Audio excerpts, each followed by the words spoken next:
because I couldn't have sat on the back of the bus. Nobody couldn't have called me out my name, and I surely wouldn't have been disrespected. They'd have lynched me. So I'm just glad you did that for me. So I thank God that I can read and write. I went to college, and the things that you put in place for me happened. So therefore, now on my side is to come back and take care of you. All right. Okay, so now you're at the point where it needs time for us to do our part. So that means that we need to come back and take care of you. So that's why I'm here this morning. The other thing I also want to add to that list is Communities United. One of the things that I do is I sit down with my seniors and I help them read through a lot of their paperwork.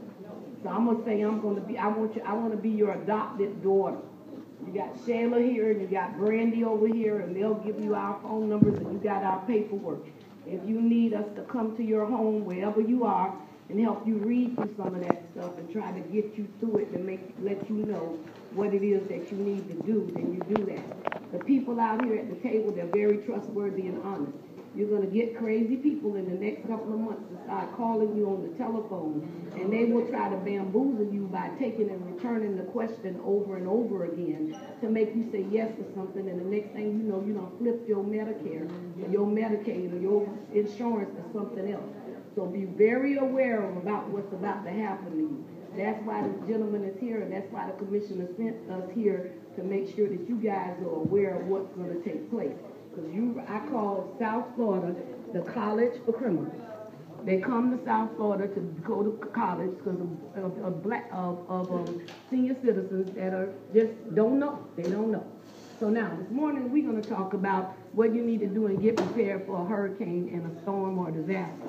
And let me say something to you. A disaster is not just a hurricane. Anything could happen to make it a disaster. It could be a bad fire. It could be a fire in your building if you live in a tower.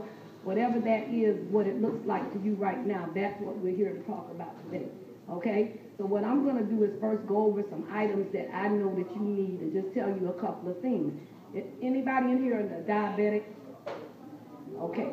So now, you remember Wilma. Wilma was crazy. We all woke up the next morning because you know how we are. We think we all of that in a bag of chips. That when they said the disaster hurricane 1, we didn't even move. We'll get some gas tomorrow, we'll go to Publix and whatever. When we woke up, we had no lights, no phone, no gas, no nothing. Because we didn't adhere to the fact that we should have been prepared regardless.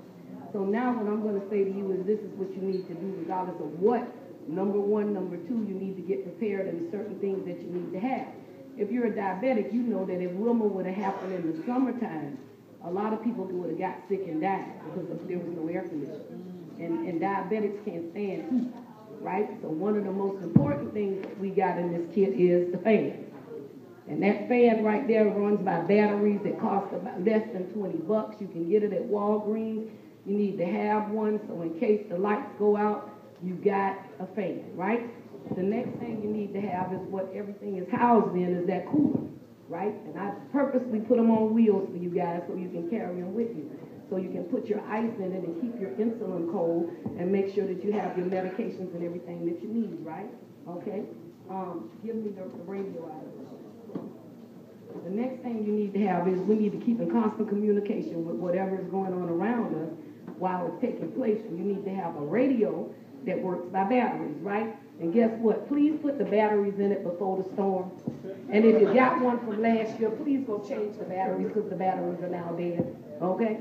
So then you need this. This is less than $10. You need to buy one and have it on hand. And this is something that you need to do right now, Walgreens. The next thing, I always like to laugh and tell this joke. You all going to remember this one. This is the best one.